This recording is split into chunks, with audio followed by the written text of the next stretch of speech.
Hey, you've probably seen books like this before, or chord charts, right? And there's thousands and thousands and thousands of chords in these kinds of books. I got this book when I first started out for Christmas, and the first thing I thought was like, how am I supposed to memorize all these chords? 1,116 guitar chords. So let me show you a way to create new and exciting chords with the ones you already know, without needing any theory, complicated jargon, or any theory knowledge behind it, just simple logic. Let's dive into my computer and I'll show you exactly what I'm talking about. So here you have three chords, your basic chords, open chords, E, A, D. You probably know these chords, right? Well, you'll see that only the strings that we have to fret are highlighted. These chords behave exactly the same. And of the three strings we're fretting, the thinnest string, we're gonna color blue. So I'm just gonna color blue for all those three chords. The middle string we're fretting, this one over here, I'm gonna color red. And the thickest string we're fretting, I'm just gonna leave black.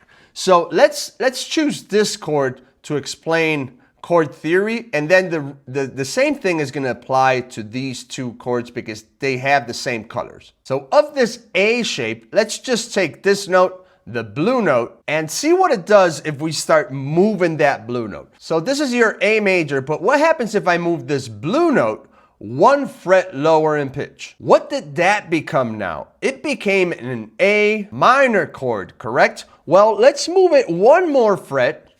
Instead of moving it here, we're going to move it 2 frets down in pitch and see what that becomes. That just became an A sus2. Pretty simple, right? You move it 1 fret lower in pitch to create a minor chord, and you move it 2 frets lower in pitch to create an A sus2. But what happens if we move it 1 fret higher in pitch? What does that become? That just became an A sus4. Isn't that easy? A turns into A minor, into A sus2, or A sus4. So just with this little shape, we created 3 new and exciting chords just by moving that blue note. But what happens is instead of moving the blue note, we move the red note instead. Well, let's move it 1 fret lower in pitch, see what happens. This chord suddenly became an A major 7 chord. Pretty sweet, right? But what happens if we move the red note, instead of just 1 fret lower, what happens if we move it 2 frets lower? This A chord, by moving the red note 2 frets lower, suddenly became an A7 chord. Pretty awesome, right? So just from one chord, we were able to create 5 new chords for a total of 6. But here's the interesting part. What if we combine A sus4, so we move the blue note 1 fret higher in pitch, and I don't know, the 7, the A7, moving the red note 2 frets lower in pitch, would that give us an A7 sus4? Well, you're exactly right. That's exactly what happens. What happens if we combine the minor formula with the 7 formula? Would that give me an A minor 7 chord? Correcto, you're exactly right. We combined the minor formula, we moved the blue note 1 fret lower to make it a minor chord, and then we moved the red note 2 frets lower to create a 7 chord, A minor 7. Let's do one more. Can we combine the sus2 formula with the major 7 formula, for example?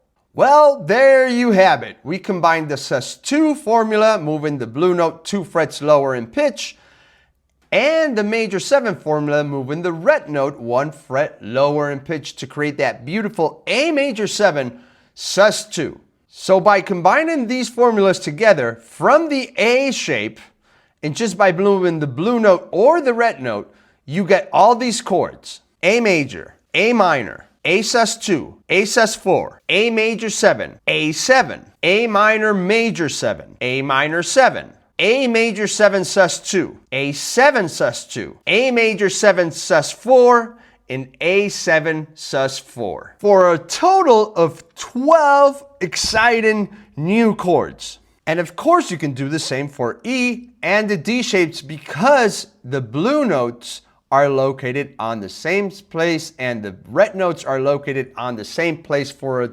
total of 33 chords just using your simple open E, A, and D shapes. Hey, if you want to learn more about chord theory and how the fretboard works, I've got this fantastic book for you, printed in color, and everything you want to know about chords, it's explained in this book. Anything from your basic chord shapes to switching through chord shapes quickly and effectively, right? Exercises. See how the colors are the same? How to transform your shapes. You'll learn about triads, the cage system, the circle of fifths, chord progressions. You'll learn about what chords to use depending on what style of music you want to play, diminished, 5 chords, 7 chords, sus chords. Everything's included in this little book. I'll leave the link down there if you want to check it out. You don't need a music master's degree to understand music theory. You can just get this book and quickly learn everything you want to know.